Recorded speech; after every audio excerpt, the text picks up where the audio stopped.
In this lesson, we're sharing 5 mistakes to avoid if you truly want to be attracted to your husband in a healthy, happy, and blissful way again. But first, please do me 3 favors. 1. Hit that like button until it turns blue in the face to tell the algorithm that this video is live. 2. Don't forget to subscribe and turn on the notifications to get alerts when we release these videos.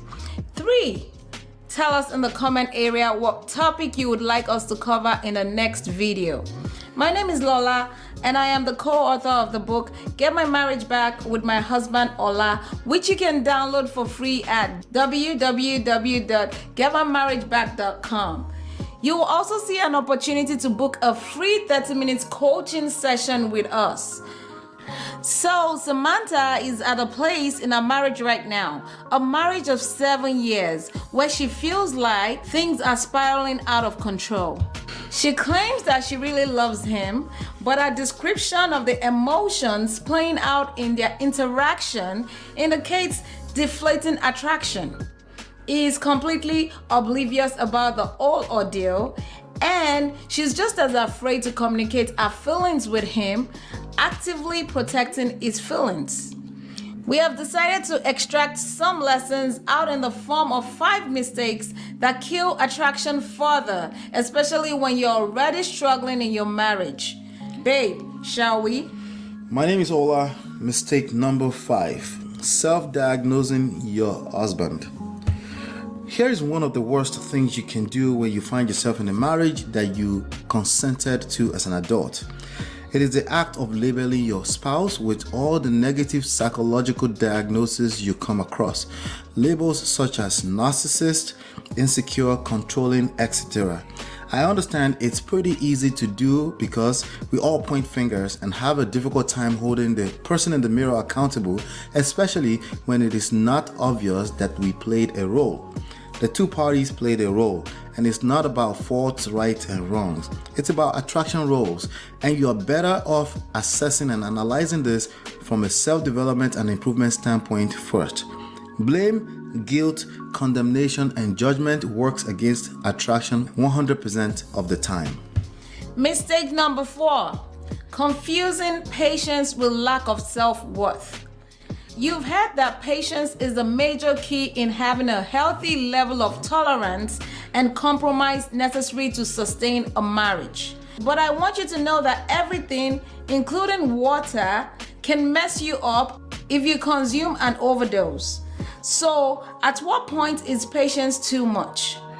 Significance is one of the 6 basic human needs. If your idea of patience is making you feel insignificant in your marriage over a long stretch of time, you're probably operating from a place of low self-worth, self-respect, and self-esteem. Eventually, your marriage or an integral part of it will collapse, drained. If you're experiencing this, it's time to engage in self-development even before trying to fix your marriage. It has a direct effect on feeling attracted to your husband again. Mistake number 3. Confusing space with lack of intimacy. The fear of the unknown gets real when you come to the conclusion that some space is necessary for your mental health during a crisis in the marriage. And your mental health is also necessary to create a healthy, romantic, and long-term relationship with your husband. That's what you want, right?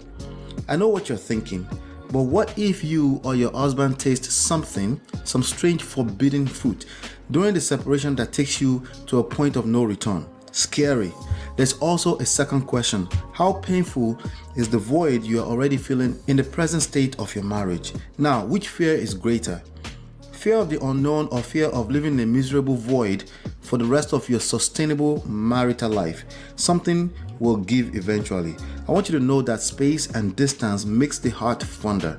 That's precisely growing attraction and affection, provided the damages are not too much before you embrace the necessity for space sometimes. Mistake number 2. Feeling embarrassed about a struggling marriage. Every marriage struggles at one point or the other. In fact, most marriages that you admire from the outside have one struggle or the other. With a lot, having one or two things to do with the underlying relationship. You're not alone. I also want you to know that all the long-term marriages that you admire from the outside, looking in, have been tested terribly, and that's precisely why they are now awesome. There is literally nothing new with these marriage issues. Focus on the healing you need to rebuild your attraction to your husband again. Mistake number 1, pouring out of an empty cup. When you don't make taking care of yourself a priority as a woman, even ahead of your children, the family eventually falls apart. For a typical woman, the nurturing thing is natural instinct. I get it. But we are also humans, which means emotions, complexities, civilization, overthinking, narcissistic traits, insecurities are involved. So you have to be careful on how you set priorities when it comes to what you choose to nurture and in what order. I get it. The marriage is falling apart, so both parties should seek counseling or therapy. That's BS, because usually one person is disconnected. This is one of the greatest mistakes that kills your attraction to your husband, because he is likely to decline if he is just as oblivious as Samantha's husband. Then you will build more resentments towards him, effectively destroying attraction and sexual polarity in your marriage. Instead of seeking and crying for joint counseling, which is usually a place where people waste time on pointing fingers, engage in individual self-development, counseling, therapy, or coaching first. Check the mirror first. There may be a blind spot there.